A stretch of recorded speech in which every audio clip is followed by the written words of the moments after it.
Hi hello friends, എല്ലാ കൂട്ടുകാർക്കും പുതിയൊരു റിവ്യൂയിലേക്ക് സ്വാഗതം. പേർക്ക് ശുഭദിനം നേർന്നുകൊണ്ട് ഇന്നത്തെ എപ്പിസോഡ് റിവ്യൂയിലേക്ക് കടന്നാലോ? അങ്ങനെ നമ്മുടെ കല്യാണി കിരണിനോട് പറയുന്നുണ്ട്, കിരണേട്ടാ നാളെ ഞാൻ ഡൽഹിക്ക് പോകുമ്പോൾ ഇന്ന് അമ്മയുടെ അച്ഛൻ്റെ കൂടെ പോവാന്ന് പറഞ്ഞു, വീട്ടിൽ നിൽക്കാന്ന് പറഞ്ഞല്ലോ. അപ്പോൾ നമുക്ക് കല്ലുമോനെ കൂടെ കൂട്ടണ്ട. നാളെ രാവിലെ ഡൽഹിക്ക് പോകുമ്പോൾ എനിക്ക് അവൻ്റെ മോൻ കാണുമ്പോൾ വല്ലാത്ത വിഷമം തോന്നും. അതുകൊണ്ട് മോനെ കൂട്ടേണ്ട കിരണേട്ട. ഇപ്പം തന്നെ കിരണേട്ടനെ പിരിയാൻ തന്നെ എനിക്ക് വല്ലാത്ത വിഷമമാണ്. ഞാൻ ഡൽഹിക്ക് പോകണമെന്ന് നിർബന്ധമാണ് കിരണേട്ട. ഒരാഴ്ചയൊക്കെ നിങ്ങളെ കാണാതെ എനിക്കിരിക്കാൻ പറ്റുമെന്ന് തോന്നുന്നില്ല. അയ്യോ കല്യാണി, അങ്ങനെയൊന്നും പറയല്ലേ. എന്തായാലും താൻ ഡൽഹിക്ക് പോകണം. താനേ ഇപ്പോൾ വലിയ ഇന്റർനാഷണൽ ലെവലിൽ അറിയപ്പെടുന്ന ഒരു വ്യക്തിയാണ്. അപ്പൊ ഇങ്ങനത്തെ അംഗീകാരങ്ങളൊക്കെ തനിക്ക് ഇടക്കിടക്ക് കിട്ടും. അപ്പൊ ഒറ്റയ്ക്ക് പോയൊക്കെ പഠിക്കണ്ടേ? എന്തായാലും ഒരു കാര്യം ചെയ്യാം, കല്ലുമോനെ കൊണ്ടോണ്ട, ഞാൻ തന്നെ നാളെ എയർപോർട്ടിൽ കൊണ്ടുപോയാക്കാം എന്നൊക്കെ പറയുക കേട്ടോ.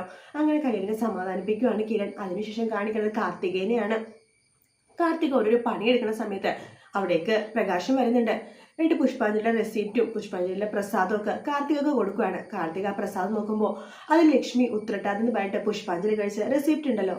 ആഹാ, കൊള്ളാലോ, അച്ഛൻ അമ്മക്ക് വേണ്ടി പുഷ്പാഞ്ജലിയൊക്കെ കഴിച്ചല്ലേ.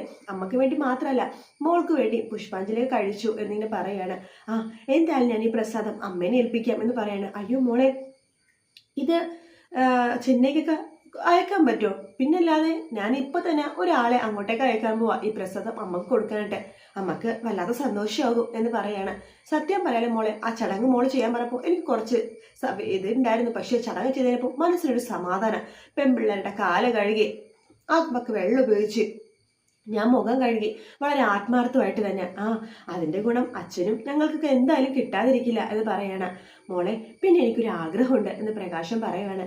എന്താ അച്ഛാ ആഗ്രഹം എന്ന് ചോദിക്കുവാണ്. അങ്ങനെ കാർത്തിക മനസ്സിൽ വിചാരിക്കുന്നുണ്ട്, എൻ്റെ അമ്മയായിട്ട് സംസാരിക്കണമെന്നായിരിക്കും ഇയാളുടെ ആഗ്രഹം എന്നിങ്ങനെ മനസ്സിൽ വിചാരിക്കുക കേട്ടോ.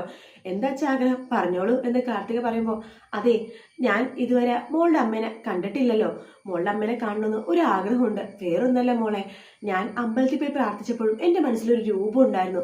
ആ രൂപം വെച്ചിട്ടാണ് ഞാൻ പ്രാർത്ഥിച്ചതും വഴിപാട് കഴിപ്പിച്ചതും ഒക്കെ. അയ്യോ അച്ഛ, എൻ്റെ അമ്മക്ക് എൻ്റെ രൂപമല്ല, പക്ഷെ എൻ്റെ അമ്മേനെ കാണണമെന്ന് അച്ഛൻ പറയല്ലോ. ഒരു വൈകല്യം എന്നുള്ള ഒരാളല്ലട്ടോ എൻ്റെ അമ്മ. നല്ല സുന്ദരിയാ.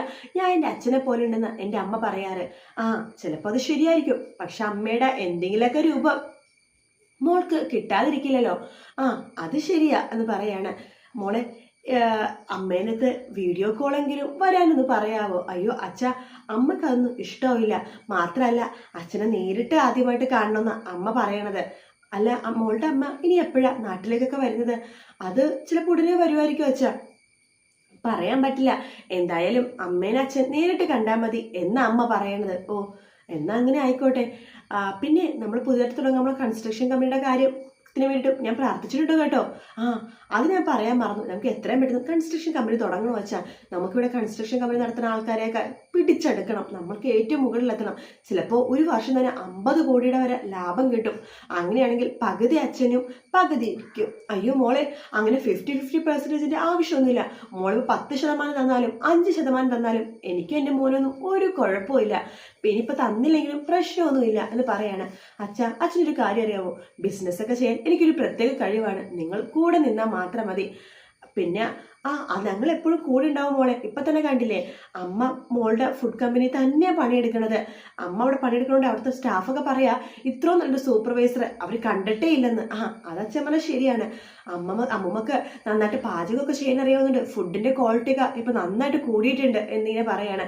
അത് മാത്രമല്ല, വിക്രവും കൺസ്ട്രക്ഷൻ വർക്കിൽ നന്നായിട്ട് ആത്മാർത്ഥമായിട്ട് പണിയെടുക്കുന്നുണ്ട്. അതിന്റെ ബെനിഫിറ്റ് അവർക്ക് ഉണ്ടാകും എന്നിങ്ങനെ പറയുവാണ്. അത് ശരിയാ മോളെ. പിന്നെ കൺസ്ട്രക്ഷൻ കമ്പനി തുടങ്ങുമ്പോൾ അതിന്റെ MD സ്ഥാനത്തിരിക്കാൻ പോകുന്നത് വിക്രമാണ്. അതെനിക്കറിയാം. പിന്നെ മോളെ, ഞാൻ എന്തായാലും വീട്ടിലേക്ക് പോട്ടെ. ഈ സന്തോഷ വാർത്ത പോകുന്ന വഴിക്ക് കമ്പനി കയറിയിട്ട് അമ്മയടുത്തും പറയണം, പിന്നെ വിക്രത്തോടും പറയണം. അവർക്കൊക്കെ ഒത്തിരി സന്തോഷമാവും. സത്യം പറയല മോളെ, എൻ്റെ ഭാര്യയും മക്കളൊക്കെ എന്നിൽ നിന്ന് പോയ പിന്നെ ഞാനൊരു ഏകനായിട്ടാണ് ജീവിക്കുന്നുണ്ടായിരുന്നത്.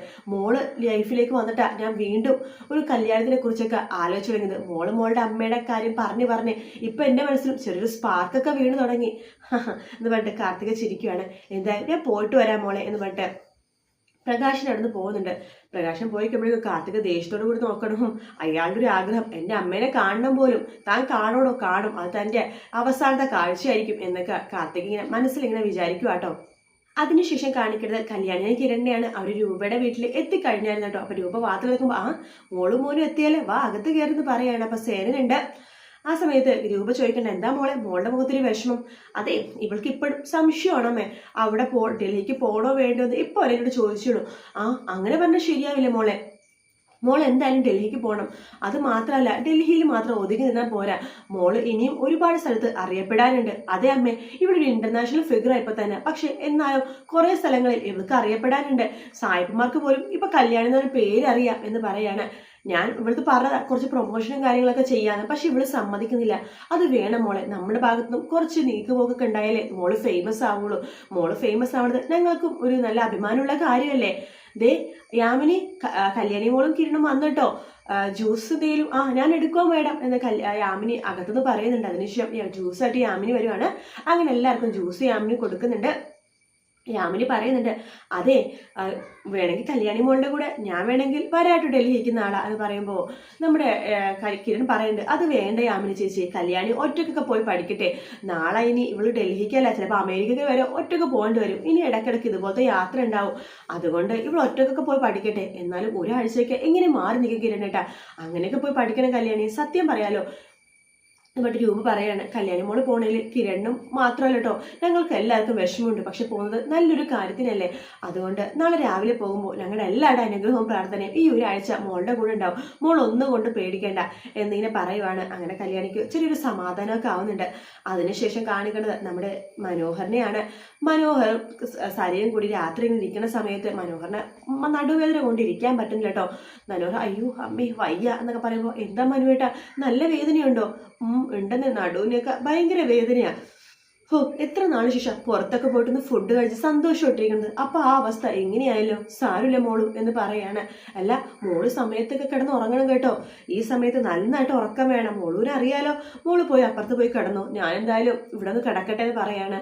അപ്പോഴേക്കും മനോഹർ മനസ്സിൽ വിചാരിക്കേണ്ടത്, നീ പോയി കിടന്ന് ഉറങ്ങിയിട്ട് വേണം മറ്റവളെ എനിക്ക് വിളിക്കാനായിട്ട് എന്ന് പറയാണ്. നിഷയാണെങ്കിൽ മനോഹറിനെ കുറിച്ച് ആലോചിച്ചിരിക്കാട്ടോ. ഇപ്പോ റോഹിയേട്ടൻ എന്ത് ചെയ്യായിരിക്കും എന്തോ, ഒന്ന് വിളിച്ചു നോക്കിയാലോ, ഇങ്ങോട്ടേക്കേ വിളിക്കുന്നില്ല അങ്ങോട്ടേക്കൊന്ന് വിളിച്ചു നോക്കിയാലോ എന്ന് നിഷ മനസ്സിൽ വിചാരിക്കുകയാണ്. അങ്ങനെ നിഷ മനോഹരനെ വിളിക്കുമ്പോൾ മനോഹരന്റെ ഫോൺ ബെല്ലടിക്കാട്ടോ. ദേ ആരോ വിളിക്കണ്ടോ മനുവേട്ടാ എന്ന് സരി പറയുമ്പോ, അയ്യോ അത് മോളും എടുക്കണ്ട, ഞാൻ എടുത്തോളാം. അത് കുഴപ്പമില്ലെന്നേ. ദേ ഒരു നിഷെന്നാണ് എഴുതിയേക്കുന്നത്. നിഷെന്നോ? നിഷ്കൊറിയ എന്നാണ് എഴുതിയേക്കുന്നത്. അതെ അതെ, ഒരു നിഷ്കൊറിയ. അതെ ഒരു ക്ലയന്റ് ആണ് മോളെ, ഒന്നും പറയണ്ട, ഒരു ബെസ്റ്റ് ഫ്രണ്ടാ. അവൻ വിളിച്ചാൽ ഫോണൊന്നും വെക്കില്ല. അവിടെ ഇപ്പൊ 10 ആയിട്ടുണ്ടാവുള്ളൂ. അപ്പൊ അതുകൊണ്ട് അവനിങ്ങനെ വിളിച്ച് സംസാരിച്ചുകൊണ്ടേ ഇരിക്കും. മോളൊരു കാര്യം ചെയ്യും, മോള് പോയി കിടന്നു, ഞാനേ നിഷിന്റെ അടുത്ത് സംസാരിച്ചിട്ടൊക്കെ ഒരുപാട് ലേറ്റ് ആയിട്ടേ കിടക്കുള്ളൂ, മോളൊന്ന് പോയിക്കോ എന്ന് പറയാം. ശരി മനുവേട്ട എന്ന് പറയുന്നുണ്ട്. അങ്ങനെ നമ്മുടെ മനോഹർ അവിടെ നിന്ന് പോകുവാണ്. അപ്പോഴേക്കും നമ്മുടെ വേഗം തന്നെ മനോഹർ ഫോൺ എടുത്തിട്ട് നിലത്തേക്ക് പോകുവാട്ടോ. അതിനുശേഷം രാഹുലിന്റെ അടുത്തേക്കാണ് പോകുന്നത്. രാഹുലിനോട് പറയേണ്ടത്, നിഷ വിളിക്കുന്നുണ്ട്, നിങ്ങൾ ഫോൺ എടുത്തിട്ടേ പറയണം, എന്താണ് നിങ്ങളും എൻ്റെ കൂടെ അമേരിക്കയിൽ വന്നിട്ടുണ്ടായിരുന്നു, ഞാനിവിടെ ഭയങ്കര തിരക്കിലാണ്, അങ്ങനെ പല കാര്യങ്ങളൊക്കെ പറയണം എന്ന് പറഞ്ഞിട്ട് ഫോൺ കൊടുക്കുവാട്ടോ. അങ്ങനെ രാഹുല് ഫോൺ എടുക്കുന്നുണ്ട്. ഹലോ, റോഹിയേട്ടനാണോ? അല്ല മോളെ, ഞാൻ രാഹുല്, മോളുടെ അച്ഛൻ്റെ ബിസിനസ് പാർട്ട്ണർ. അങ്കിളെ റോഹിയേട്ടൻ്റെ അടുത്തില്ലേ? ഇല്ല മോളെ, മോളെ ഒന്നും പറയണ്ട, ഇവിടെ ആകെ പെട്ടിരിക്കുക റോഹി. വേറൊന്നുമല്ല, അവൻ്റെ ബന്ധുക്കളൊക്കെ കല്യാണം കഴിഞ്ഞ കാര്യം അറിഞ്ഞു. എല്ലാവരും കൂടി ചോദിക്കുക, അമ്മാവ് മരിച്ച സമയത്താണോടാ നീ കല്യാണം കഴിച്ചത് പറഞ്ഞിട്ട് ഭയങ്കര ദേഷ്യമാണ് എല്ലാവർക്കും. അവരെയൊക്കെ മാനേജ് ചെയ്തുകൊണ്ടിരിക്കുക. ആ സമയത്താണ് മോള് വിളിച്ചത്. മോളിങ്ങനെ ഇടയ്ക്കിടയ്ക്ക് വിളിക്കണ്ട കേട്ടോ, അവനെങ്ങാനും അങ്ങോട്ട് വിളിക്കും, അവനെല്ലാവരും ഒന്ന് ഹാൻഡിൽ ചെയ്ത് കഴിയട്ടെ. ശരിയെങ്കിലേ അങ്കിൾ അവൻ റോഹിയേട്ടൻ്റെ കൂടെ തന്നെ ഉണ്ടാവണം കേട്ടോ. ഞാനുണ്ട് മോളെ, മോൾ പേടിക്കണ്ട. ശരിയെന്നാ, റോഹിയേട്ടനെ ഞാൻ വിളിച്ച കാര്യം പറയണമെങ്കിലേ ഞാൻ പറഞ്ഞോളാം മോളെ എന്ന് പറഞ്ഞിട്ട് ഫോൺ വെക്കുവാണ് രാഹുൽ. അതിനുശേഷം രാഹുല് മനോഹർ പറയണ, എടാ നീ ചെന്നായ മാത്രമല്ല, നീ ഒരു വലിയൊരു കുറുക്കന് പോയിട്ടാ എങ്ങനെ പറ്റുന്നടാ ഇങ്ങനെയൊക്കെ പറ്റിക്കാനായിട്ട്. നിങ്ങളെക്കാളൊക്കെ മെടുക്കണമെന്നല്ല ഞാൻ, നിങ്ങളെ എത്രയോ വർഷങ്ങളായി പറ്റിക്കുന്നത്, അത്രയൊന്നും ഞാൻ എത്തിയിട്ടില്ലല്ലോ എന്നൊക്കെ പറയണേ. നിങ്ങൾ ഇതുപോലെ തന്നെ എന്നെ സഹായിക്കുകയൊക്കെ വേണമെന്ന് പറഞ്ഞിട്ട് മനോഹർ അവിടെ നിന്ന് പോകുവാണ്. രാഹുലിനാണെങ്കിൽ ആകെ ദേഷ്യം വരുന്ന ഒരു ഭാഗത്തോട് പോയിട്ടാട്ടോ ഇന്നത്തെ എപ്പിസോഡ് തീരുന്നത്. വീഡിയോ ഇഷ്ടപ്പെട്ടെങ്കിൽ ലൈക്ക് ചെയ്യാൻ മറക്കരുത്, സബ്സ്ക്രൈബ് ചെയ്യാൻ മറക്കരുത്. മറ്റൊരു വീണ്ടും കാണാം.